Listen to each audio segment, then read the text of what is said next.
Okay, I'd rather bury you. You are better off dead than for you to destroy my name like this. Senzo Meyiwa.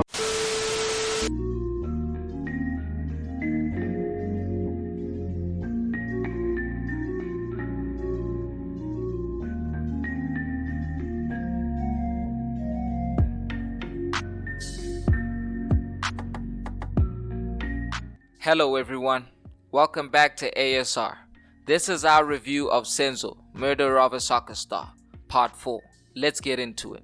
A few years have passed since Senzo's death in Part 4 of the documentary, and Senzo's father is still fighting for justice for his son. This had to be the most interesting part of the documentary, and we finally get a more believable version of what happened that night. The infamous Twitter account, Man's Not Barry Rue, reported that Senzo was shot trying to protect Kelly and her sister Zandi from her boyfriend who had gotten aggressive towards her.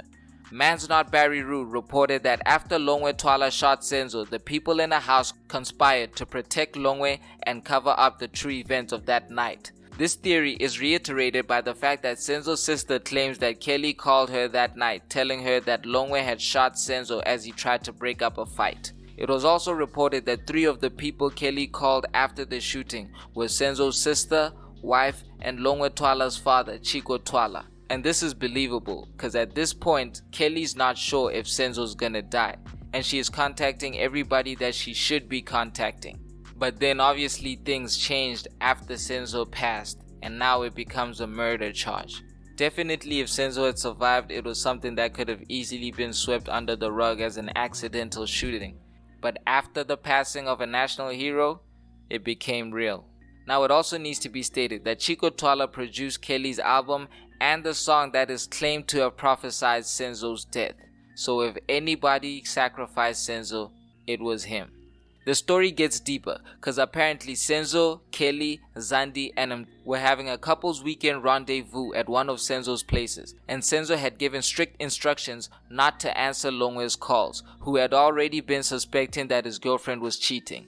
This makes sense for 2 reasons. Tumelo had just arrived the previous day from Umlazi, so he couldn't have been the one that Kelly's sister was fooling around with. 2. Mtoko made a great effort not to be seen in any of the images that were taken the day of Senzo's passing. In fact, in one of the pictures, Mtoko claims that he purposely hid himself. This is what I mean by Mtoko actually did give us valuable information, because he did a good job at showing us what motives were at play that day. Senzo's biographer, Soweto, confirmed that Mtoko spent the weekend with the couple and Zandi, but claims he slept on the couch. We all know that's not true. The investigative journalist claims that after failing to reach his girlfriend for days, Longwe arrived at Kelly's home, only greeting her mother, and from there, that's when things kicked off. It's all coming together now, because personally I believe Chico Twala is a very influential man in South Africa and has been making money off music since the days of apartheid. The only reason everyone in that house would go along with this is money and intimidation. So maybe this documentary shedding light on Senzo's situation and the people involved speaking publicly will actually help them stay protected from those who are accused. Senzo's brother also claims that even after Senzo's passing, they would still hang with Mtoko and Tumelo. According to Senzo's brother, Tumelo always stood by his story, but when Mtoko was drunk, he would confess that Longwe is the man that killed Senzo. This was also reiterated by an anonymous interview from one of the first officers at the scene, who claims that while they were at the scene of the crime the following day, Tumelo broke down and started confessing that Longwe was the trigger man. It was at this point that Tumelo was called back in by Zandi when they realized he seemed to be confiding in law enforcement. Tumelo regardless continues to be defiant and claims that no one in the house shot Senzo. From there, we hear from the alleged trigger man himself, Longwe Twala, who took to a radio station to defend himself against the mounting allegations, but he ended up doing himself more harm than good as he failed to get his story straight, which Netflix did a good job of highlighting. To his credit, Chico Twala went out of his way to defend himself in the media and did a much better job than his son did.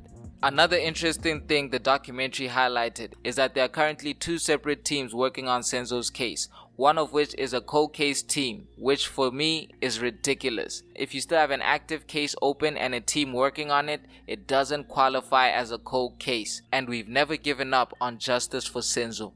Sadly, in 2019, Senzo Meyiwa's father would meet his demise before seeing justice being done for his son. His wife would confirm on the documentary that he died of a stroke, Marawa saying that he died a broken man. The controversial decision of the Meyiwa family to seek assistance from AfriForum, who are seen as an anti-black organization in South Africa. But with the recent fanfare Advocate Gerinel had received from persecuting Oscar Pistorius, it seemed like a desperate but obvious option for the Meyiwa family. The fourth part of the documentary ends with the announcement that 5 suspects had been captured in connection with Senzo's murder.